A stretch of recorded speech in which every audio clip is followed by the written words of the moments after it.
Vamos a iniciar esta clase de funciones que va a fungir como una clase de repaso. Ya hemos hecho algunos ejercicios utilizando el paradigma de la modularidad, picando el problema en módulos, bien sea procedimientos o funciones, pero en esta clase vamos a delimitar muy bien lo que es su definición y su uso en cuanto a módulos del tipo función.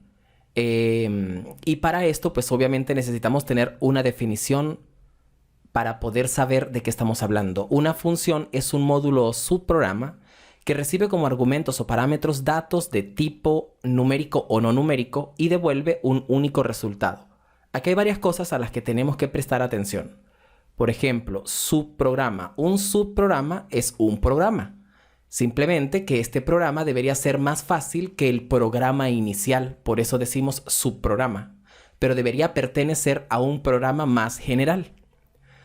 Y por ende debería añadirse a él mayor facilidad en su solución.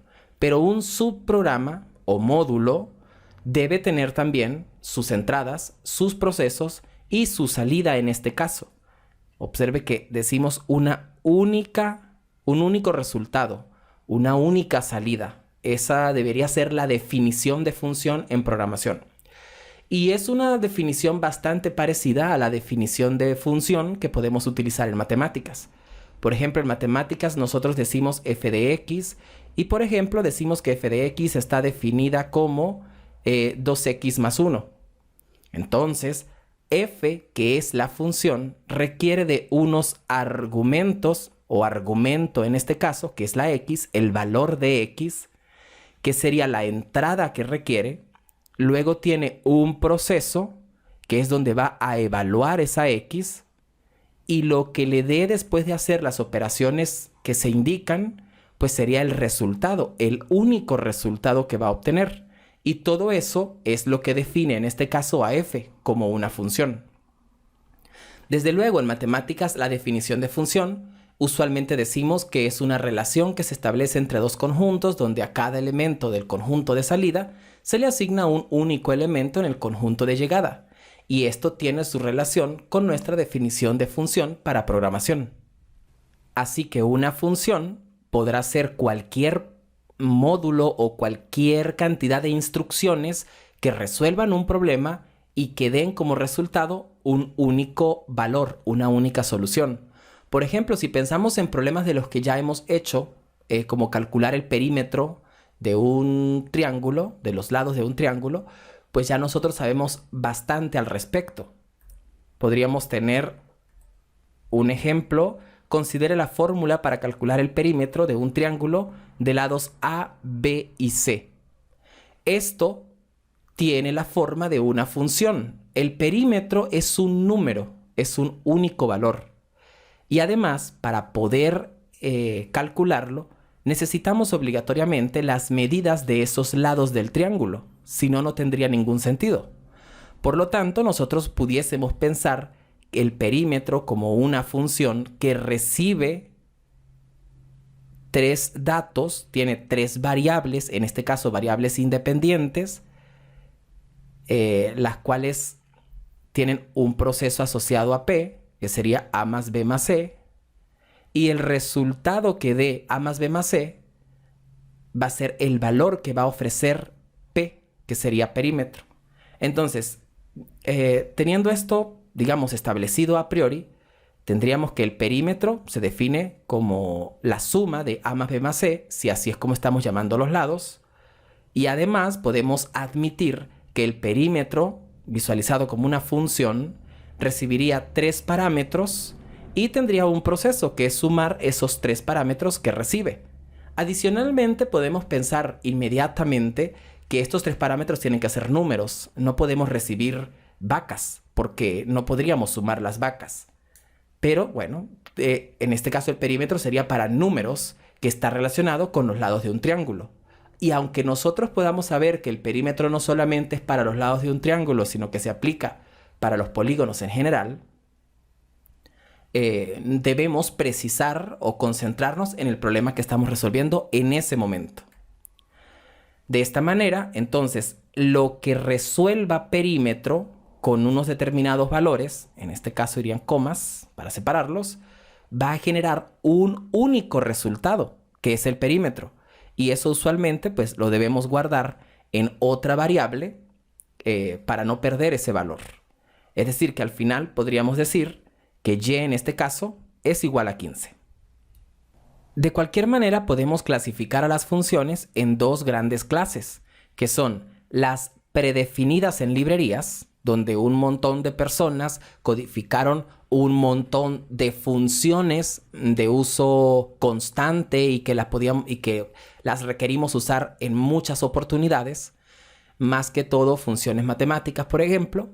Entonces ya esas están hechas, están en librerías. Debemos aprender a utilizar, a reutilizar estas funciones que ya están hechas. Y también la otra clase son las definidas por el programador, que son las que nosotros debemos aprender a construir. En este caso son funciones o serían funciones muy particulares para los problemas que estemos resolviendo en el momento y que no haya una librería que las contenga, o al menos que no sepamos de una librería que las contiene. Entonces debemos diseñarlas. Y para ello pues necesitamos saber exactamente cómo se definen estas en un lenguaje de alto nivel como C++, o debemos conocer cómo se definen en el lenguaje que estemos utilizando. Pero en general van a seguir el mismo prototipo, casi en cualquier lenguaje. Entonces, tenemos entonces funciones de conversión, en este caso CL y floor, que son para redondeo por arriba y por abajo respectivamente. Ambas necesitan como parámetros, es decir, el argumento de la función, un real, en este caso del tipo double, y va a retornar un double, pero pues ya redondeado, bien sea por exceso o por defecto. Vamos a probar esto en nuestro código. Vamos a poner esto por acá. Y vamos a usar nuestro def. Ok. Y vamos a usar nuestro def. Vamos acá entonces, voy a poner, voy a crear una variable x donde voy a guardar un número, por ejemplo 9.45, incluso 9.13, y luego vamos a mandar a imprimir en consola utilizando la función ceil, pasándole x. Observen que invoco la función por su nombre y entre el par de paréntesis abiertos y cerrados que ayudan a su definición, indico la variable o el número tal cual. Es decir, aquí yo puedo pasar el 9.13 o puedo pasar la variable que hace referencia directa al número que ya se aloja en dicha variable. Y ella lo que va a hacer es hacer un proceso interno en el que va a hacer el redondeo de este número. Y lo que va a retornar será lo que el cout imprima. Si yo compilo y ejecuto, debería imprimir 10, como en efecto lo hace. Es importante entender esta estructura. Aquí estamos haciendo quizá un poco más de composición, pero si aún no lo precisa de esa manera, usted puede crear una variable double llamada y sin necesidad de inicializarla en este momento, y procedemos a inicializarla con la invocación de la función de redondeo, le pasamos x y observe que la línea quedó exactamente como ya la habíamos estudiado, y igual a f de x, pero en este caso no se llama f, se llama ceil, ¿ok? Y le pasamos la x, que es su argumento, y dentro ella sabe cómo hacerlo.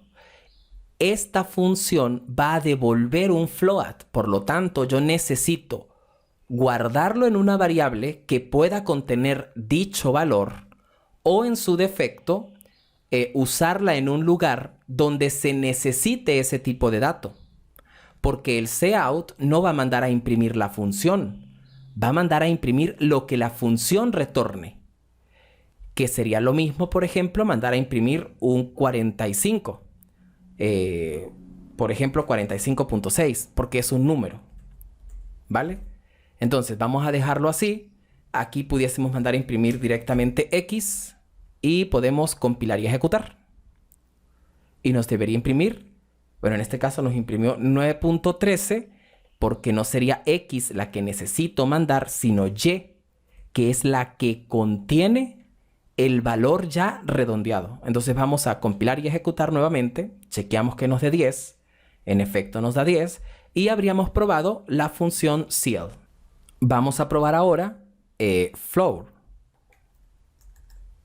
Voy a hacer el mismo ejemplo, pero invocando esta otra función, que se supone redondea por abajo. Entonces, si yo compilo y ejecuto, debería obtener un 9, como en efecto lo está haciendo, un 9. Estas funciones de conversión y todas las que vamos a estar viendo en esta primera parte están dentro de la librería, digamos, CMath, que es la librería, es la misma math.c que hemos utilizado en C, pero CMath pues la utilizamos en C++. Allí está contenido dentro de esta librería, imagínenselo como un archivo donde ya están escritas y desarrolladas todas las funciones matemáticas que vamos a ir mostrando, y pueden haber otras que ya depende de que usted esté interesado y busque e investigue estas, y se pueden utilizar con toda confianza porque es una librería que está desarrollada para ayudarnos como programadores sin tener que llegar al punto de programar estas funciones. Bien, entonces vamos a avanzar un poco más en nuestras diapositivas. Otras funciones, por ejemplo, funciones exponenciales y logarítmicas. La exponencial es exp y en su argumento x, un solo número. Logaritmo de base 10, o logaritmo natural y logaritmo base 10. SQRT, que sería raíz cuadrada. POU, que ya la hemos utilizado para elevar al cuadrado o para elevar a una potencia mayor, no importaría. Observen que, por ejemplo, para el parámetro de los logaritmos y de la raíz, se requiere que este parámetro sea positivo. Esto ya lo hemos discutido también en clase. Bueno, estas no las vamos a probar. Tenemos también funciones trigonométricas. Ya les queda como tarea a ustedes probarlas para ver cómo dan los resultados, qué dan y qué características están encontrando. Y la función aleatoria, que es una de las funciones más importantes para nuestro curso, se llama rand. No tiene parámetros porque ya automáticamente al usted invocar a rand, le va a botar un número que está entre el 0 y este número que tenemos acá, que sería 2.147.483.647. Estos números no son aleatorios, serían pseudo aleatorios, porque es una sucesión de números que va agarrando, que tienen un comportamiento aleatorio. Por eso es que se dice que son aleatorios. No vamos a caer tampoco en la discusión de esta semántica, pero es importante tener en cuenta esto. Si usted invoca la función rand, ella le va a retornar un valor. Un valor, en este caso, entero. Así que tenemos que guardar el valor que me genere rand o en una variable entera o utilizarlo en una expresión para que junto a las operaciones que se hagan con otros números o con otras cosas que allí se tengan, pues me genere a la final un valor que se vaya a guardar en algún lugar o se vaya a mandar a imprimir o se vaya a mandar a pasar a una función. Entonces, son muchos los usos. Lo importante es poder entender cómo pudiésemos usar fácilmente esta función. Vamos nuevamente a def. Vamos a agarrar esto un poquito para acá. Y con def. Entonces, para esta vamos, por ejemplo, si yo acá en y le asigno rand, que es invocar a la función, me va a generar un número entero. En este caso, si yo compilo y ejecuto, me genera el 41 y no va a generar un error mayor porque la y sea un double. Porque la y es un double y ya hemos visto que, por ejemplo, para un double se necesita una cantidad de bytes bastante grande. Para almacenar un entero solamente se necesitan 2 bytes. Entonces, y puede almacenar un entero porque es más pequeño. Se necesita menos memoria para hacerlo. Pero lo correcto sería almacenarlo, por ejemplo, en un entero. Si nosotros queremos generar números aleatorios entre el 0 y el 100, por ejemplo, pues tendríamos que hacer módulo 100 para que el resultado de esta operación, que es el resto, justamente quede entre números entre el 0 y el 99. Si yo ejecuto, me va a volver a generar el mismo número 41. Y esto es la razón por la que les decía que eran pseudo aleatorios. Siempre me va a generar el 41. Si yo genero otro número aleatorio, es decir, yo repito esta línea, habría un proceso de asignación destructiva y mandaría a imprimir el segundo número aleatorio que me está generando. En este caso, por ejemplo, vamos a chequear el 67. Pero si yo lo vuelvo a ejecutar, me va a generar el mismo 67.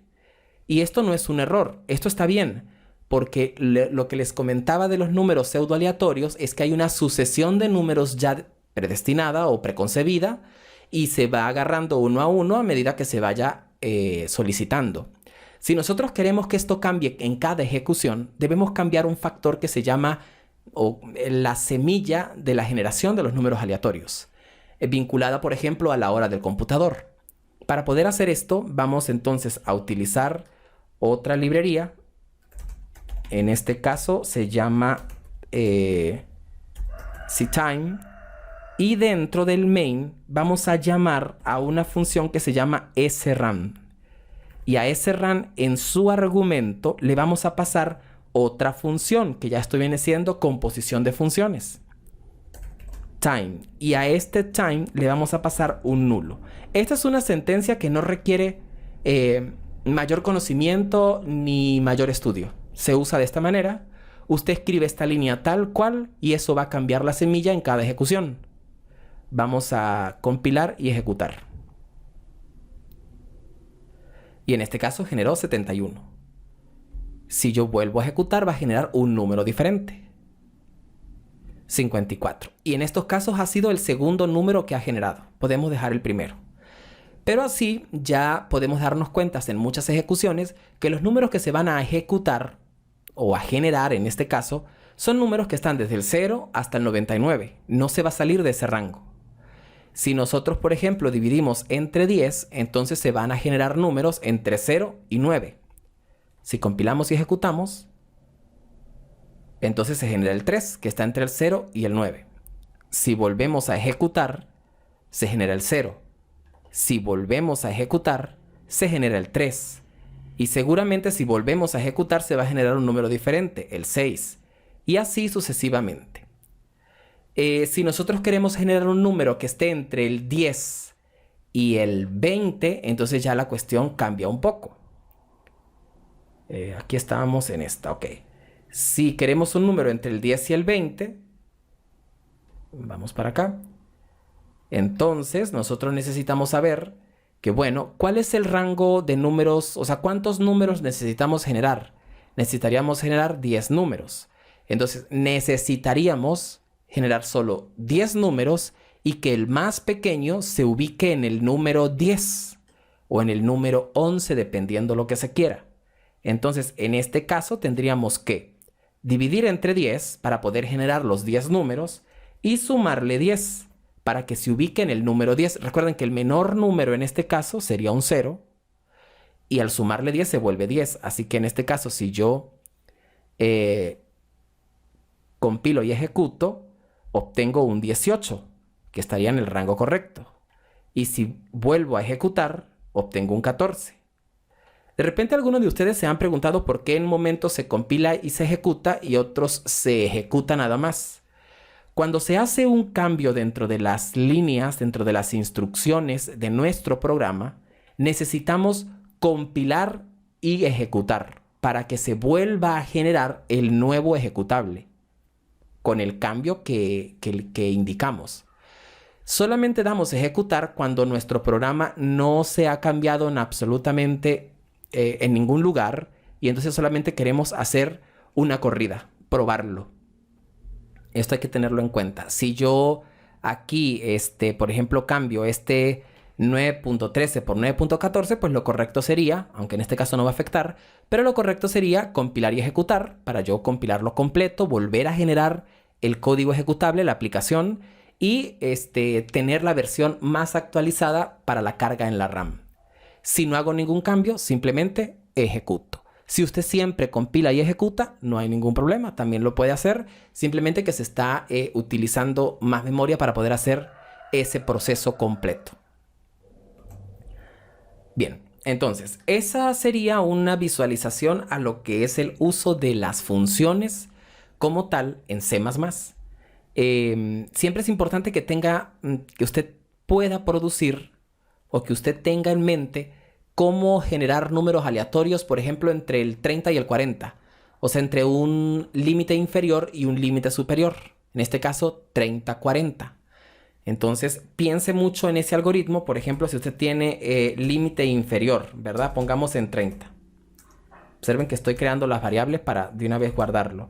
Y un límite superior, digamos en 40. Yo quiero números que estén entre el límite inferior, tomando el límite inferior, bueno, acá quería comentar, y el límite superior sin tomar, que sería la forma en como me los está generando. Entonces, yo necesito dividir entre la cantidad de números que hay entre el límite inferior y el límite superior. Es decir, límite superior menos límite inferior. Y debo sumarle el límite inferior para poder que se ubique en el 30. Y esa sería la fórmula general. Si yo compilo y ejecuto, me debería generar números entre el 30 y el 39. Ahí me generó el 30. Vamos a volver a ejecutar. Ahora me genera el 36 y así sucesivamente.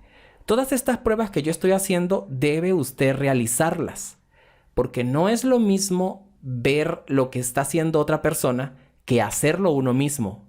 Cuando uno lo hace, pues el grado de convencimiento es mucho más grande y esto le va a poder ayudar a realizar con mucha más propiedad otros ejercicios más complicados. Bien, vamos a avanzar aquí un poco a la composición de funciones, que ya se las comentaba. La composición de funciones en matemáticas se define como se muestra en la pantalla. F o g de x es igual a f de g de x. Eso quiere decir que ya con las funciones que tengamos, sean de biblioteca o sean producidas por nosotros mismos, nosotros las vamos a poder componer. Es decir, si alguien nos pide calcular la tangente del seno de x, entonces invocaríamos a la tangente y dentro de su argumento invocaríamos al seno. Y dentro del seno, pues ya pasaríamos la variable que corresponda, sabiendo que este seno va a generar un valor que es el que se va a convertir en la variable de la tangente, en la x grande de la tangente.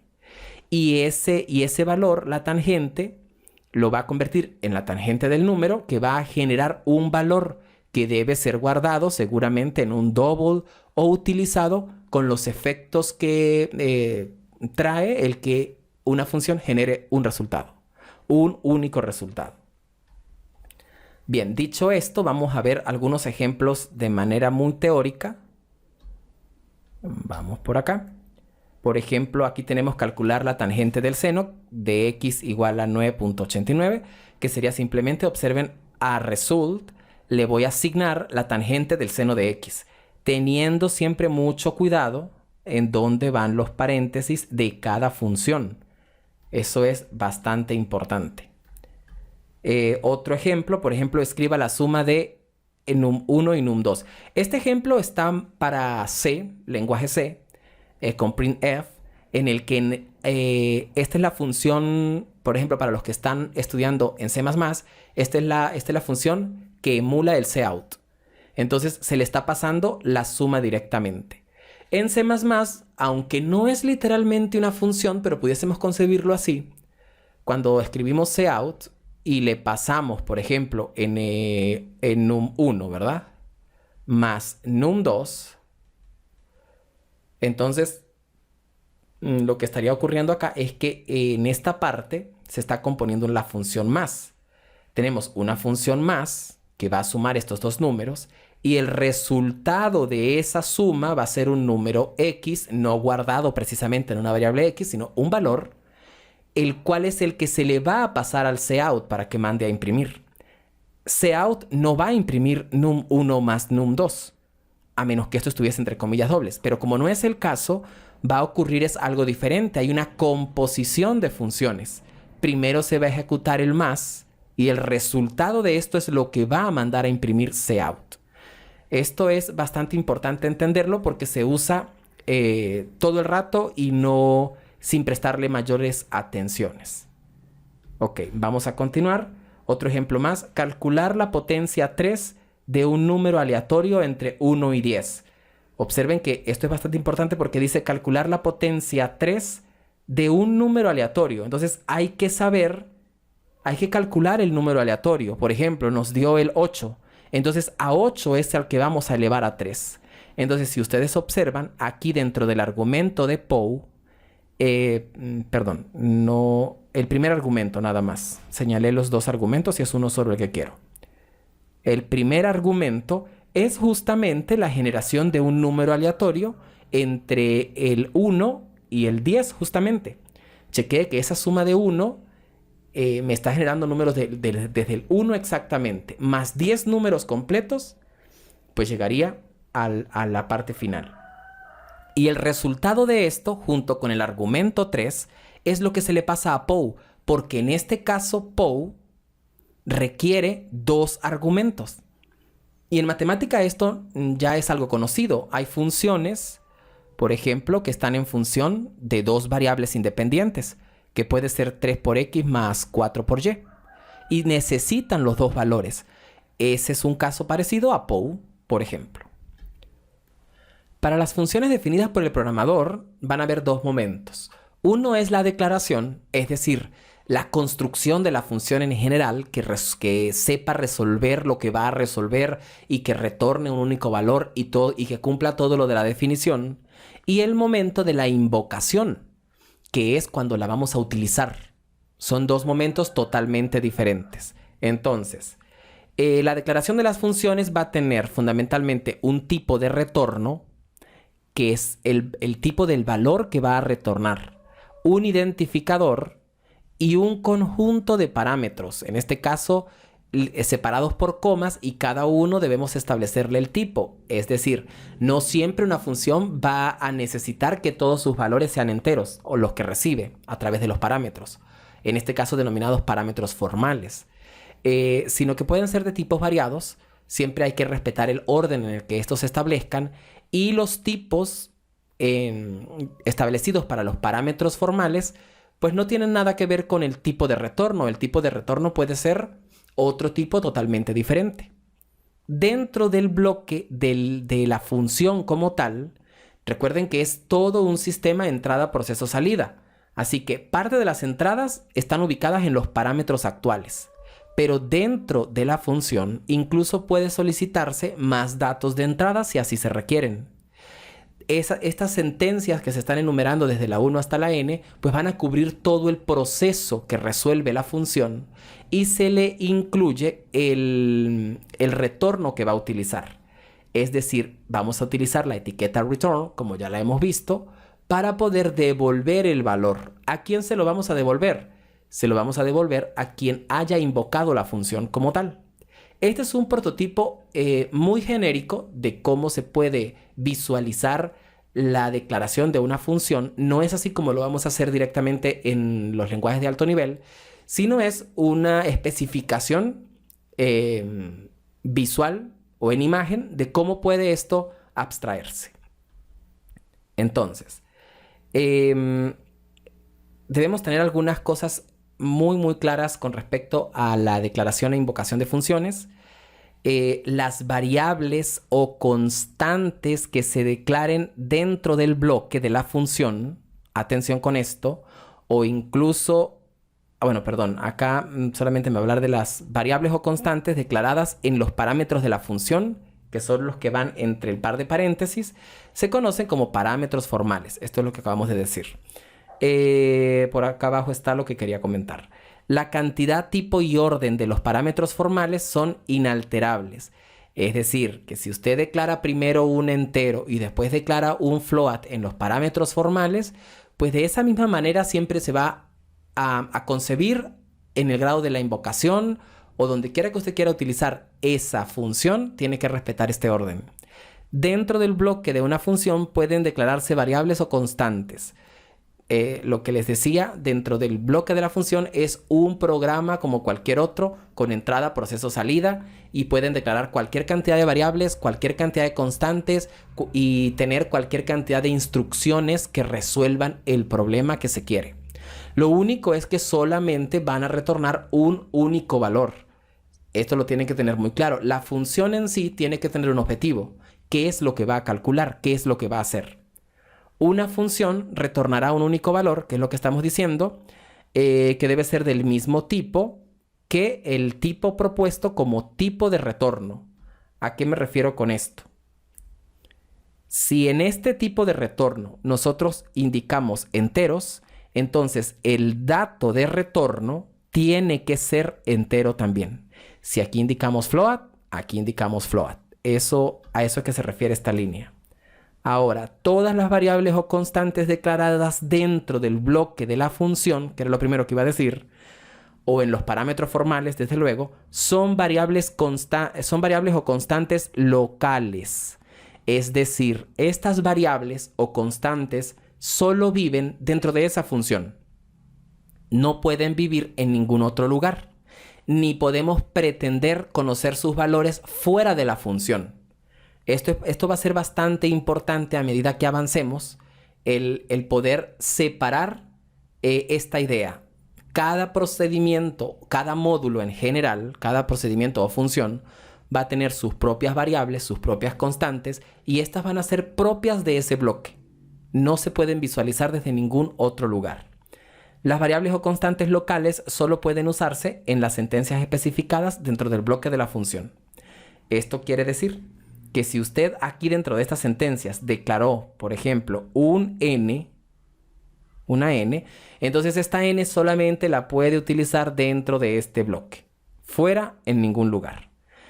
Claro, en otro bloque usted puede tener otra variable del tipo n, pero es que no va a ser esta misma n.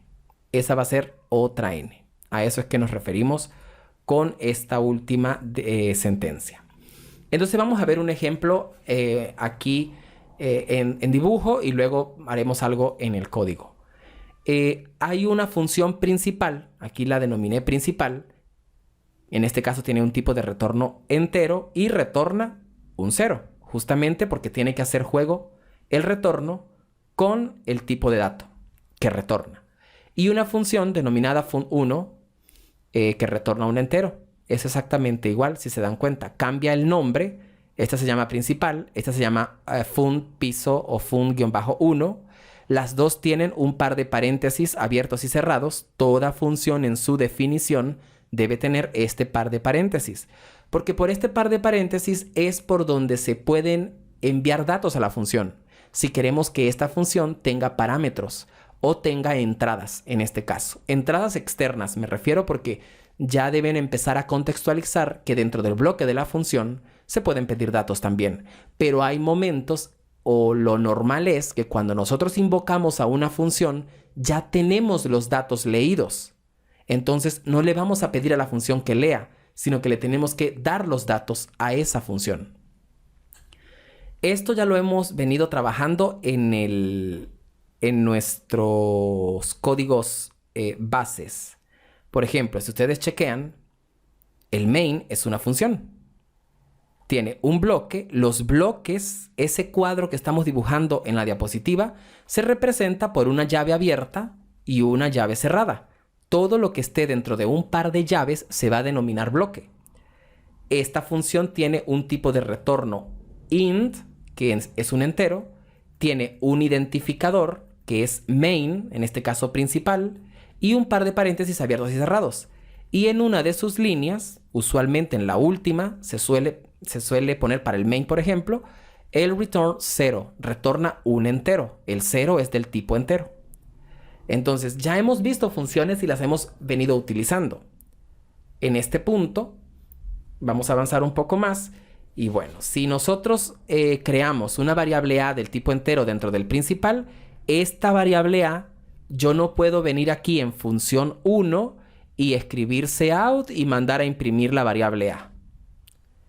Esto no se podría hacer porque la A vive solo en el principal. Entonces, esta sentencia sería totalmente incorrecta.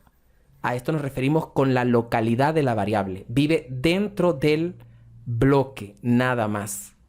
De hecho, es tanto así que si nosotros tenemos este main y dentro de este main declaramos un bloque más, o no lo declaramos, lo construimos, construimos un bloque y dentro de este bloque creamos una variable A inicializada en 9, ella vive dentro de este bloque, pero ella no se puede visualizar desde afuera del bloque. Si yo mando a imprimir, si yo intento mandar a imprimir esta variable, no lo va a hacer, porque ya esta variable no vive fuera del bloque. De hecho, es destruida cuando se ejecuta todo el bloque. Y observen que este bloque lo estoy creando dentro de un bloque. Es decir, que podemos tener bloques anidados. Si yo compilo y ejecuto, se genera un error y dice A no fue declarada. No conoce quién es A. Para poder que en este bloque sea conocida la A, la declaración de A tendría que estar en esta zona. Dentro del bloque, donde se pueda ver, no dentro de un subbloque. En este caso, por ejemplo, si yo la inicializo con 8, esta A que está aquí va a imprimir un 8, porque la A que tiene un 9 está dentro de un subbloque que es destruido al ejecutar su última línea. Así que si yo compilo y ejecuto, en efecto vamos a chequear que se imprime un 8. Entonces, observen, tenemos dos variables A que no se conocen, son diferentes, y que la única que vive en el bloque externo del main, bueno, el bloque externo no, en el bloque correspondiente al main es esta variable A, y esta variable A interna de este subbloque de la línea 9 a la línea 11 vive dentro del main porque está contenido su bloque dentro del main, pero tiene un momento de existencia muy particular. Recuerden que hemos venido estudiando estructuras de secuencialidad. Así que cuando se invoca el main, cuando se empieza a ejecutar el main, inicia la línea 7, luego se ejecuta la línea 8, es decir, que la A es creada en RAM, se le asigna un 8, luego se ejecuta la línea 9 con la creación de un nuevo bloque, luego se ejecuta la línea 10, se crea otra variable A, pero esta vez inicializada en 9, y esta A de la línea 10 no tiene nada que ver con la A de la línea 8. Luego se ejecuta el cierre del bloque en la línea 11. Esto hace que todo lo que se creó en ese bloque se destruya. Quiere decir que la A creada en la línea 10 deja de existir. Y luego avanzamos a la línea 12 y cuando se manda a imprimir el contenido de A, imprimiría el contenido de la variable A del bloque en el que vive el cout también. Esto, si no lo entienden a priori, vuelvan a ver todo lo que se dijo y traten de hacer el esfuerzo de poder no solamente entenderlo de lo que se diga aquí, sino programarlo y hacer algunas pruebas para ustedes mismos ir convenciéndose de lo que se está hablando aquí. Bien, volvemos para acá. Tenemos nuestra función principal, nuestra función fun1. Creamos una variable A dentro de la función principal y queremos hacer la invocación. Obviamente estamos creando la función, estamos creando la variable A del tipo entero para poder invocar a fun1, porque fun1 retorna un entero. Así que debo guardar el resultado de fun1 en una variable entera. Esto es lo que tenemos que tener aquí especial cuidado. La invocación es simplemente escribir el identificador de la función con su par de paréntesis abiertos y cerrados. Exactamente como se disponga en el prototipo, que sería este de acá. Y bueno, en este caso observemos que se retorna un 0, que es un entero, y se va a asignar a la A, que es a quien estamos asignando el resultado de fun1. Especial atención, observen, el tipo de fun1 es este que está acá, in, que corresponde exactamente al tipo de la variable que va a contener su resultado. Y el tipo de A la declaración de A fue in, que corresponde exactamente al tipo de la función. Por eso las flechas están invertidas. Es importante darse cuenta de esto. Esto va a evitar problemas a futuro. Dentro de fun1 podemos crear una variable b que solo va a vivir, en este caso, dentro de este bloque y nada más. Y bueno, podemos, por ejemplo, en este caso, creamos b, podemos retornar b directamente, ya no se retornaría un 0, sino se retornaría un 9 en este caso. Ese 9 no se va a retornar la variable b, se va a retornar el contenido de la variable, en este caso un 9. Lo que quiere decir que a esta a se le va a asignar un 9 realmente, va a tener un 9 en memoria RAM, pero esta b, al ejecutarse el retornar, va a ser destruida de la memoria RAM y no va a existir. Como lo que acabamos de ejemplificar en el código en dev. Entonces, por ejemplo, aquí se hace un ejemplo. Supongamos que fun1 requiere que se le envíe un float c. Esto lo estamos suponiendo. Si aquí se requiere que se envíe un float c, entonces se lo tienen que enviar aquí dentro de este paréntesis. De otra manera sería imposible. Entonces, por ejemplo, podemos crear un float h inicializado con 7 y enviarle la h. Perfectamente le pudimos haber enviado el 7 y no hay problema. Ese es el que se le va a asignar a la c, un 7. Si le enviamos la h, se le va a asignar el contenido de h. No debemos visualizar que se le va a asignar la h como tal. Es más que eso, se le asigna el contenido. Esto es un pase de parámetros por valor, porque la h vale 7 y esta c va a tener un 7 también. Aunque esos 7 van a significar lo mismo, como están en diferentes localidades de la memoria RAM, si aquí dentro modificamos c y le asignamos a c un 6, eso no va a afectar la h de ninguna manera. Por eso es un pase de parámetros por valor, o por copia también se dice, porque le estoy pasando una copia del valor. No estoy dejando que se afecte el valor que yo tengo en el módulo invocador. Entonces, en este caso, pudiéramos tener, por ejemplo, la necesidad de recibir dos valores, un float y un int, un entero. Y bueno, tendríamos que pasar entonces primero un float y de segundo un int. No se vale que solamente pase la h y se olvide de pasar la f. Eso generaría un error de sintaxis, porque fun-1 está esperando dos parámetros. Así que, y no solamente dos parámetros, está esperando que el primer parámetro sea float y que el segundo parámetro sea int. Y de esa misma manera hay que pasarlos acá para poder que funcione. Observen que aquí adentro se creó una variable float x, a x se le asignó c por h y a c se le asigna x. Es decir, podemos hacer cualquier sentencia dentro que involucre a mis variables de parámetros formales, que son las entradas formales de la función, más las variables que estemos creando dentro de la función. Variables y constantes locales, que es de lo que hemos venido hablando un poco, de la localidad de estos identificadores. Tendremos entonces toda variable o constante declarada dentro del bloque de una función. Esto sería una variable constante o una variable local o una constante local. Toda variable o constante declarada dentro del bloque de una función. Solo pueden usarse dentro del bloque donde fueron declaradas. Las variables o constantes globales, entonces solo pueden declararse dentro del bloque donde fueron declaradas. Las variables o constantes locales son destruidas al terminar o ejecutarse la función. Y las variables o constantes en condición de parámetros actuales solo pasan por valor que contiene a la función invocada. Voy otra vez. Las variables o constantes en condición de parámetros actuales. Recuerden que los parámetros actuales están ubicados. Vamos a borrar aquí. Los parámetros actuales serían estos que están acá. ¿Por qué son actuales? Bueno, porque cuando se pasa la h y la f, pues se pasa el contenido que tenga en el momento actual. Entonces, por eso son parámetros actuales. Entonces, vamos a volver a leer qué dice de los parámetros actuales. Las variables o constantes en condición de parámetros actuales solo pasan por valor o por copia, lo que les estaba comentando. Solo pasan el valor que contienen a la función invocada. No van a pasar su dirección de memoria o otras cosas que permitan que se altere.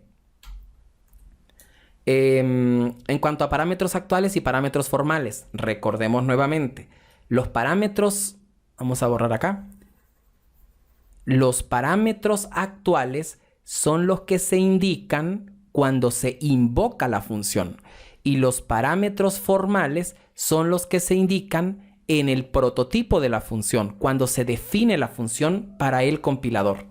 Entonces, parámetros actuales y parámetros formales. Los parámetros actuales son los contenidos de variables o constantes locales o valores pasados a una función en el momento de su invocación. Los parámetros formales son las variables o constantes locales de una función invocada declaradas para recibir valores de la función que la invocó. O procedimiento, pudo haber sido también. Pase de parámetros por valor. Consiste en el pase del valor de una variable o constante local a otra función. El pase de parámetros por valor no permite que la función invocada pueda ver la dirección de memoria de la variable o constante pasada, por lo que no puede alterar su valor en la función donde fue declarada. Esto es muy importante. La cantidad y tipo de parámetros a pasar deben corresponderse biunívocamente entre los parámetros actuales y los parámetros formales. Vamos a hacer entonces un planteamiento de problema. Algo bastante sencillo que ya hemos venido haciendo desde el principio del curso. En este caso, calcular el área de un triángulo dada su base y su altura. Se requiere diseñar el programa utilizando funciones. Entonces ya sabemos el análisis, base por altura entre 2. El análisis EPS, qué datos de entrada se requieren, la base y la altura. Qué método produce el resultado, área igual a base por altura entre 2. ¿Cuál es la salida deseada? El área. Especificación de parámetros. Identificador BHA, base del triángulo, altura del triángulo, área del triángulo. La base y la altura son las entradas, son del tipo variable y del tipo real. El área es la salida del tipo variable y también de tipo de dato real, en este caso tipo de dato simple. Algoritmo general. Leer la base y la altura. Calcular el área del triángulo multiplicando la base por la altura y dividiendo dicho resultado entre 2. Escribir el área. Esto ya venimos viéndolo desde hace un par de semanas largas, ¿verdad? Para esta sesión no voy a utilizar decisiones. No voy a hacer ningún ejercicio con decisiones porque estamos estudiando funciones. Pero atención, es solamente para la clase. Usted todos los ejercicios que haga a partir de ahora tiene que hacerlos utilizando decisiones. Solamente para la ejemplificación de la función es que no voy a usar estructuras de selección. En este caso, decisiones. Entonces vamos a ver acá, el problema 1 sería, en el algoritmo principal yo declararía A, B y H del tipo real, los inicializaría en 0, luego leo BH, que sería, esta lectura sería con, obviamente ya en un algoritmo más específico, pues pondría las sentencias con cout para pedir que ingresen los datos y con coin para recepcionar esos datos. Luego a A, que es la variable que va a contener el resultado, le voy a asignar lo que área calcule. Y observen que área es una función que retorna un real y recibe dos parámetros, A y B. Por lo tanto, aquí se le está pasando BH, que son los que yo quiero que multiplique y divida entre 2. Entonces, aquí en real, ¿qué va a pasar? Lo que quiera que haga el proceso de área, me tiene que retornar el resultado correcto porque se supone que nosotros somos los que estamos codificando esta función. Y observen que en efecto está multiplicando A, que contiene el valor de la base, y B, que contiene el valor de la altura, base por altura entre 2, que es el área que yo estoy buscando. Lo guardan en un identificador denominado aux y lo retornan. Así que a esta A que está aquí se le va a asignar el contenido que tenga aux o que vaya a tener aux eventualmente dentro de área. Y al final mandamos a imprimir el área con cout en este caso. O sea que estamos ejemplificando área, que es simplemente una función. Del algoritmo principal podemos rescatar muchas cosas. Tenemos el bloque de la función principal, que eso va entre el par de llaves en el código. Declaración de variables, inicialización en cero de variables, entrada, invocación a la función área, que es el proceso, y la salida, que ya es mandar a imprimir el área. Y finalmente, fin de la función principal con el return 0. En cuanto a la invocación de la función, observen que tenemos a, la variable que alojará el valor retornado. Luego tenemos área, que es el nombre de la función. Luego tenemos b, h, que son los parámetros actuales pasados por valor. Es decir, estoy pasando una copia de su valor. Y luego, bueno, el proceso de invocación es todo lo que estamos haciendo. Llamar a la función por su nombre y asignárselo a. En cuanto a la función, tenemos un tipo de dato de retorno, que es real. En este caso se puede utilizar float o double. Tendríamos el nombre de la función y los parámetros formales, que además son los datos de entrada de la función. Esta sería la entrada. Declaración de las variables locales, en este caso auxiliares, que me va a ayudar a mí a poder hacer el cálculo. Lo pude haber llamado área y no hay ningún problema, pero la área que estaría aquí no sería la misma que estaría en el principal. El proceso, que es el mismo proceso que hemos determinado para entrada, proceso, salida, y el retorno del valor de salida, que sería el fin de la función. Entonces, bueno, cosas que hay que tener aquí muy presentes. La variable que se está retornando, observen que esta variable se declaró del tipo real, que coincide con el tipo de retorno de la función. Eso, aunque parezca ahorita muy obvio, es bastante importante, sobre todo si no se logra captar muy bien la idea de las funciones en programación. Esto es vital para poder ir corrigiendo poco a poco cómo utilizarlas. Y además, el tipo de dato de aux debe coincidir con el tipo de dato de la variable que va a albergar el resultado. Observen que a en este caso se declaró del tipo real y coincide también con el tipo de retorno de la función área. También es muy importante, observen que los parámetros actuales b y h, se les va a asignar su contenido o una copia del contenido a las variables a y b, que son las que van a recepcionar esa entrada. Y recuerden que esto es por copia. Bueno, con esto ya finalizamos. Aquí la codificación se está planteando para C, para el lenguaje C. Sin embargo, nosotros la vamos a hacer con C++. Es decir, que no tendríamos la librería stdio, como lo dice acá, sino string. Y bueno, no tendríamos printf, sino cout. Y no tendríamos scanf, sino cin. Sería nuestra diagramación. ¿Qué es lo que tenemos acá? Bueno, esta sería la librería que nosotros tenemos. Y dentro de esa librería que se llama iostring, perdón que escribí solamente string, tenemos dos módulos que voy a utilizar, cout y cin. Y nosotros vamos a crear entonces el main y una función denominada área. Esto lo podemos codificar rápidamente acá. Podemos, vamos a poner esto un poquito más grande. Voy a quitar esto que está acá. Dijimos que íbamos a crear, por ejemplo, del tipo double, área, base y altura. Luego que a área le vamos a asignar lo que tiene base, lo que tiene altura, inicializado en 0. Y finalmente vamos a leer. En este caso, bueno, vamos a poner cout, ingrese el área y la altura. Nos quedamos allí y vamos a leer inmediatamente la base y la altura.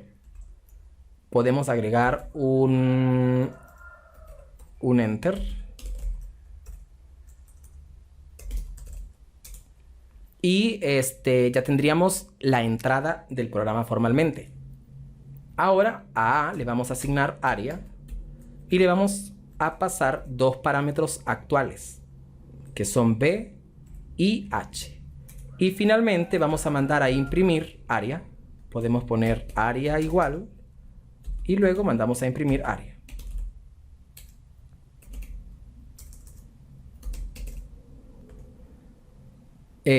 Ok, en este caso entonces tenemos que mandar a... tenemos que declarar nuestro prototipo.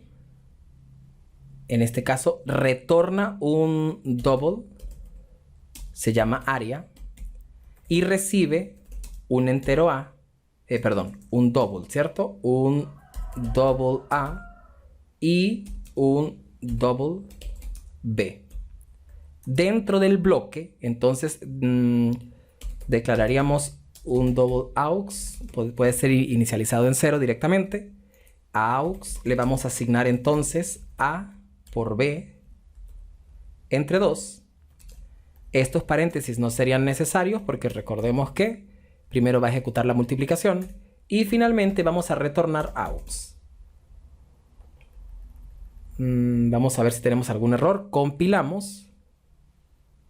Tenemos un error. Utilicé este operador mal. Era el otro, el que va cerrando. Volvemos a compilar. Tenemos la sintaxis perfecta y vamos a compilar y ejecutar.